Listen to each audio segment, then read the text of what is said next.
What is going on, everyone? It is Connor, your co-host with the most of Clutch Crew Sports, back here with the final episode of the Lockboard. I don't know why my camera just all of a sudden zoomed out right there. Yeah, But I was wondering that too. oh, there we go. There it goes. Yeah, here for the final episode of the Lockboard for the 2022 Lockboard season. So we're going to get into how we did the final week, who the winner is going to be. If you watched last week, then I think you all might already know who the winner is going to be. But still a lot to get into here and recap just kind of how we did on the season, who was good at what, who did bad or good in other categories. So we'll get right into it here with the final standing reveal. So the final standings for the 2022 Clutch Crew Sports Lockboard. In third place, earning 3 points this week, was Zach with 67 points overall. In second was myself. I had the best week at 8 points, but still in second place with 72. And Eric, as I foreshadowed earlier, he managed to hold on with only a 3-point week, but still was enough to get the win with 78 points. Eric is the Lockboard champion. Now going to be the recipient of $10 from both Zach and I as his prize. I'm going to be checking my Venmo, checking my Venmo. I better be getting 2 notifications tonight. Pay up, suckers. Yep. So Eric over here with the W. But moving on to the individual picks here. Eric, I know your board's a little bit boring, but go over your winning week picks here. Yeah, I took all 1-pointers. I had a big lead, so I didn't have any need to get aggressive or anything. All my NFL picks were right. I got the 49ers over the Cardinals. I think everybody and their mom saw that one coming. The Eagles over the Giants. And as always, I picked the Jacksonville Jaguars. They scared me. That game was way closer than it should have been probably, but the Jags got the dub.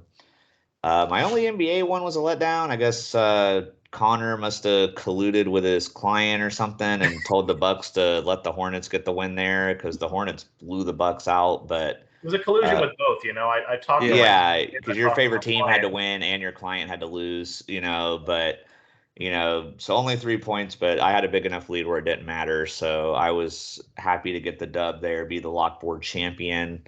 Connor though, almost made a comeback though. So Connor, tell the viewers how you almost came back.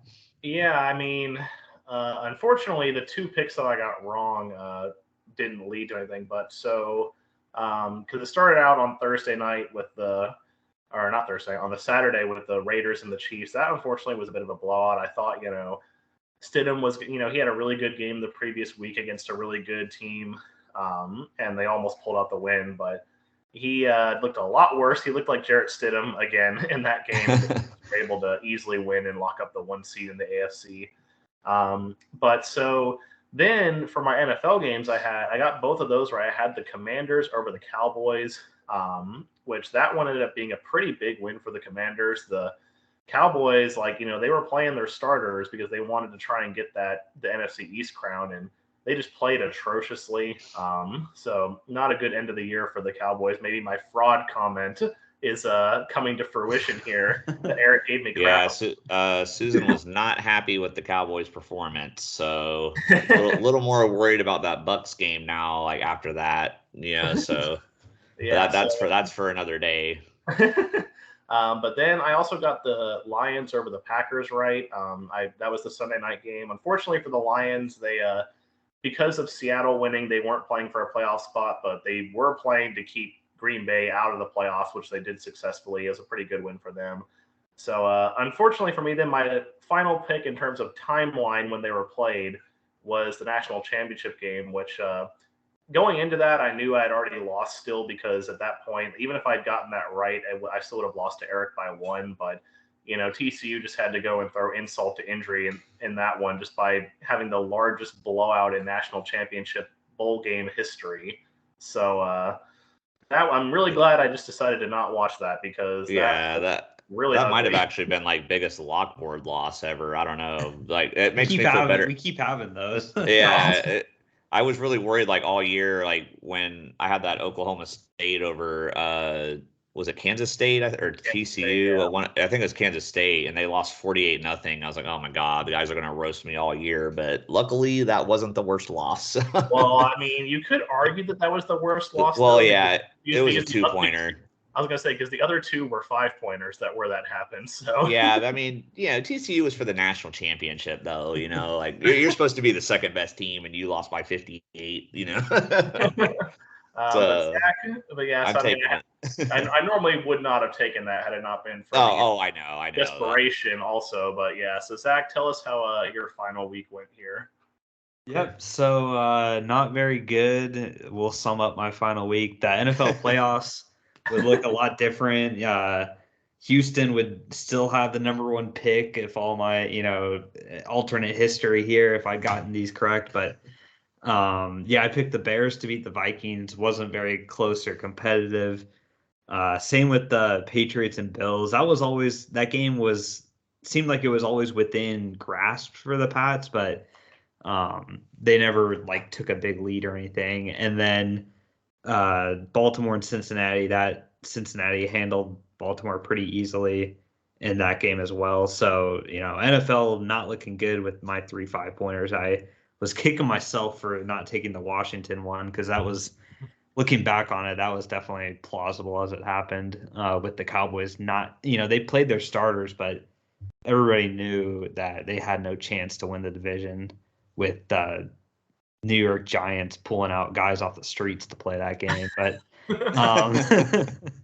I did end the lock board. The last pick, Mr. Irrelevant pick of the lock board, was correct. Yeah. The Knicks did another favor for me. They were kind to me this year on the lock board. They beat the Raptors, and that's how I got my 3 points of the week. Yeah, by the way, did the lock board here. Did the Toronto Raptors play every Friday night? I swear they end up on the lock board every single week. Like whether they're playing the Knicks or the Nets, they're always on here. Well, at least they're not in the position that the Suns were in, though, where they were always losing on Friday. True. I saw they lost again too. Nobody picked them, but I think they lost again. So this is gonna be I swear next year, we're obviously not gonna be recording this next year, but when we do this, just us next year, I'm pretty sure the number one pick every week is going to be whoever beating Phoenix. If the Suns are favored, pick the other team. So yeah, that's how it ended, guys. Like I said, unfortunately, not the greatest. I'll show the final settings one more time. I mean, I know we had one more pick this year, but me personally, I mean, I'm sad I didn't win, but I'm happy I at least got over 70 this year, because my previous 2 years I had 60 and 55. So I know we had the extra pick this year, but still getting over 70 points, that's a bit of an accomplishment for me, given how not good, and also with how far behind I was for most of the season. To come back and finish second, I'm happy. Zach, how are you feeling about your overall? I'll go to Eric last since he won, but how are you feeling about your overall? Yeah, considering like you said, that we had that extra round and I only improved 2 points on my last year's total, that's not good. I think what happened, there's a lot of Monday morning quarterbacking going on here, but I think I definitely should have done more research with these picks and gone less just on a whim. I did have a mental board, not like Eric written down in stone or anything like that, but I think there was definitely some missed opportunities I had. There was a lot of 5-pointers I would see the next day that would happen, and I was like, dang it, I was really considering that. But for whatever reason, I didn't do it because I took another 5-pointer earlier or something like that. So, that's my summary of this year. Eric, how was your championship year? I guess obviously it's going to be good, but obviously good because I won. But no, I felt I was pretty happy with my strategies. These guys will tell you, in most games or pretty much anything we do, I tend to be more conservative, and even when I got behind kind of early this year, but I stuck with my gut and mainly picked 2 and 3-pointers. I didn't necessarily chase 5-pointers just to do it. I would even be willing to if it was like my last pick and I didn't like any of the upsets, I would take a 1-pointer, like just to get make sure I got 1 point. And in the end it worked. Like I know we're gonna like compare our stats and stuff, but I'll just like go ahead and say one now, because like I did take 10 1-pointers throughout the season, hitting 9 of them. And so that, I won by 6. So that 9 points was a big difference. So like it'll be interesting, so like Connor said, we're not going to be recording these next year, but we're still going to play this and do it again next year. And it'll be interesting to see like what kind of new strategies we all implement, like if we stay the same or if we get more aggressive or more conservative. Like it'll be interesting to see how it goes. But I mean, I've had a lot of fun doing this, and it's a really cool concept that was come up with here. And too bad it didn't, I guess the YouTube algorithm didn't like it and get it spread to more viewers. But I mean, what is that? but it's really a cool concept to like specifically pick upsets versus just like stuff you normally see on YouTube where people are like, oh yeah, I'm taking the Bills to beat the Dolphins in the playoffs. Like, okay, well, everybody and their mom is doing that. Like picking upsets is a lot more interesting, and your reasoning behind it. So I look forward to keep doing this with the guys in the future. Look forward to getting my $10. Yeah, so I will leave it there for now. Well, hey, at least my depression's been cured a little bit because the Hurricanes already got a goal. So there you go. That's helpful. That's helpful. But yeah, so like Eric said, I've been keeping stats all year on what's been going on here. So just a little bit of a quick rundown here. So we kept tallies on like how many of each point total you got right, and how many, like just how you did in each round, as well as breaking them up by NFL, NBA, and then for college we broke them up by conference rather than just picking like NCAA games, because all the conferences are different. Some are easier, some are harder. Like it's probably a bit easier to pick like SEC upsets normally, just because like those teams are so close together. Whereas like if you're trying to pick like, usually ACC is a bit harder because like at least for me, because picking Clemson. But yeah. So looking over the stats here, at least in terms of points, of course, Eric, we did this by percentage correct, not most correct, because if someone was like 6 of 18 versus someone who was like 6 of 30, like obviously 6 of 18 is better. So but like I said, Eric had his 1-pointers down. I'm not really going to look at those per se, just because like they're a bit easier. But I do find it interesting that we each led a certain category. Like I had the highest percentage in 5-pointers, which pretty much helped me stay in it because I was pretty bad in every other category. But Eric had the most 3-pointers right percentage-wise, and Zach with 2-pointers. So I guess for me with the 5-pointers, I mean, I think a lot of that really just was me picking against Alabama. That was like my 5-pointers that I got right or something, was picking against Bama. And then, of course, they went and let me down in the game against Kansas State, where Kansas State just got blown out. But I mean, it's really just like with the 5-pointers, I think it's just like, I think you just have to, maybe not try and go for them super early. Because like, I mean, there are obviously going to be 5-pointers that are better than others, but like, I do like being able to, take them a little bit later and find ones that maybe no one else is considering. It just requires research. I don't know, Eric, if you have a strategy for 3-pointers that got you to win more of those or not. I don't know if it was a specific strategy, but I just usually with like 3-pointers, those I feel like you tend to get the best opportunity for a good value play. Like maybe a team's favored to lose by 3.5 instead of, maybe it should be more like a pick'em game or something. And if you get that right, then it's a more valuable 3-pointer. But yeah, 3-pointers were usually ones I would look for kind of early in drafts. Like I said earlier, I don't necessarily chase 5-pointers. Like if I had a bad week and then I got the first pick, I would, instead of jumping for a 5-pointer, I would be like, okay, what 3-pointer has the best value? I'll take that first. And then if there's a 5-pointer I like later, then I'll take that. But I want to make sure I get something I feel is safer versus, going aggressive. So I guess that helped me. But it wasn't like I blew you guys out in the 3-pointers. I guess all 3 of these percentages were pretty pretty close. But I guess for me, like I'm surprised that Zach, who's generally the most aggressive one out of us, did the best in the 2-pointers. So, Well, that's so what Zach, do you have any comments on that?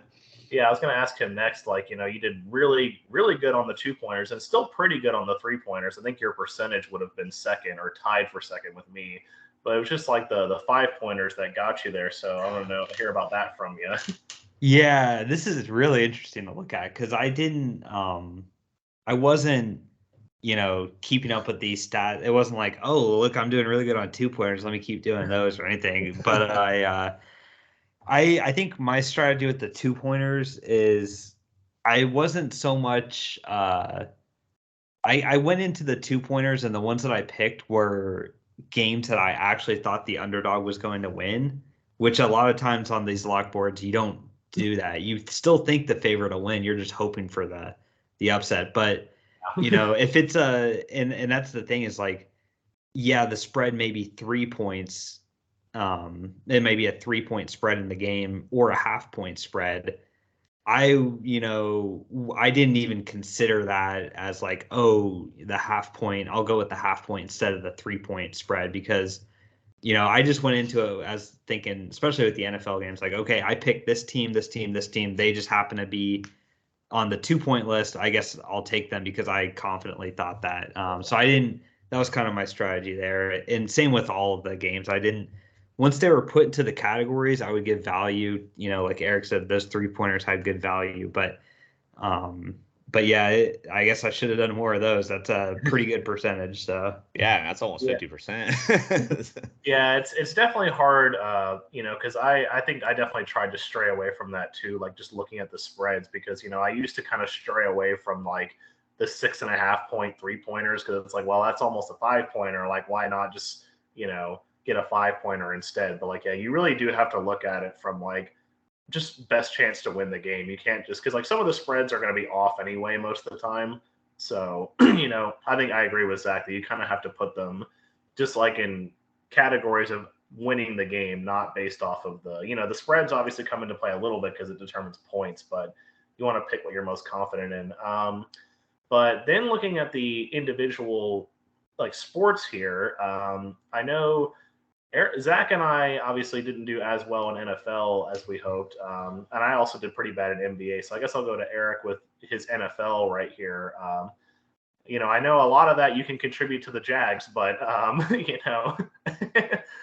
So yeah, how do you think? What's your thoughts on your good NFL picks? Even though, I think like 4 or 5 of those were the Jags. Yeah, I was thinking about that earlier because I know like I got the Jags like against the Colts, the Chargers, the Raiders, I believe, and then the Titans both times. I mean, probably like 6 or 7 of my 19 NFL games were the Jags, and some of them I will admit were, homer picks. It's like, okay, I'm just taking the Jaguars to take them, but there were some of them too where like I really thought the Jaguars were going to win the game, and I was happy to get them, especially as they started to get momentum towards the end. Like when I took them to beat the Titans the first time, and Zach said I was insane. Like I felt the same way. I wasn't like, no, Zach, you're an idiot. I know they're going to win. I was like, yeah, I'm pretty crazy picking this, but then they actually won. But then next week when they were underdogs to Dallas, I was like, okay, well, they just had this big win against Tennessee. Like, I think Jacksonville can actually win. So the Jaguars were a big help with that. And usually for like both like NFL and, anything else, like my strategy is just like, I look at all the teams and like whenever I see a matchup, I go by confidence first. And then when I see one I like, I'll look at like their previous history, like how have they done in the last, 5 games or whatever, like compared to the other team, or like, especially if it was like a divisional game, I'm like, okay, well, what's their history against this team? And, oh, okay, it's pretty good. Okay, so I'll pick that. And, it worked out pretty good for me because to get, while my NBA and college weren't that great, to get over 50% of NFL games is pretty good. And I know I took a lot of 1-pointers too, but I don't think too many of those were NFL. I think most of them were either NBA or college. So very happy with my NFL. Looking at this, I like kind of like Zach said, it's like, man, I should have taken more 2-pointers. I was doing good at that. I probably should have looked at this more often, been like, oh, I'm doing good in NFL. I better take more of those. But But yeah, so that was my result there, and my strategy and everything. And go Yeah, Jags. and then I'll go to Zach for NBA. Like, I don't know what your strategy on the NBA, because obviously I don't follow the NBA as much, so I'm kind of not surprised. I was only 2 of 10, but I know Eric obviously was a bit more disappointing with his NBA picks with how much he follows. Yeah, I thought for sure my NBA would be better than that, but So, Zach, so what you did good, man.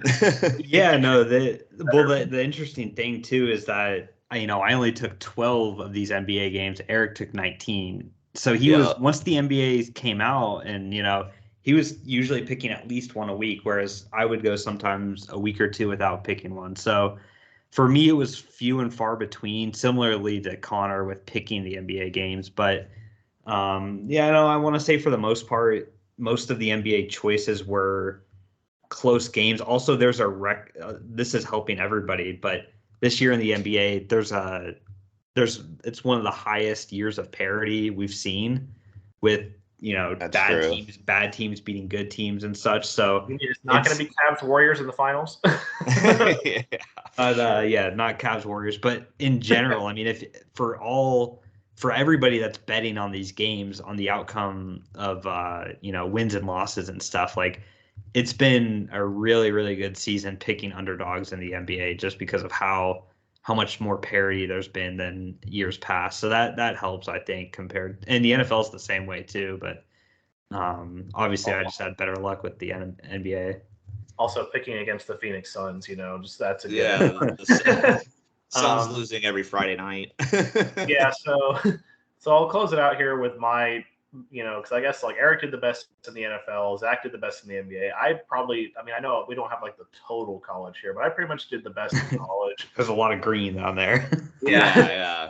But I mean, it's just like, I think it's pretty similar to what Zach was talking about too with the NBA. Like there was a lot of like big time upsets that happened this year in college. There was, we get down to the end of the season and, there weren't a lot of people that thought like, I'm sure there's a lot of people that thought Georgia was going to make it, but like there was no one who thought TCU was going to go undefeated. There was. Oh no, I certainly didn't think so. I'm sure there's no one who thought that both Michigan and Ohio State would make it. I think they thought like it would just be one of them because whoever lost that game was going to miss out because someone else would get in. But then there was all like the other upsets that happened, which led to that because like USC losing to Utah both times, and then Alabama, of course, dropping 2 games, which I did get the Tennessee one right for the guys, but you did. But yeah, that's what really contributed to my college. I know I had a really bad record picking against Clemson until I finally got them when Tennessee beat them in the bowl game. Maybe I just need to pick Tennessee. Like, I picked them to beat Clemson and I picked them to beat Bama.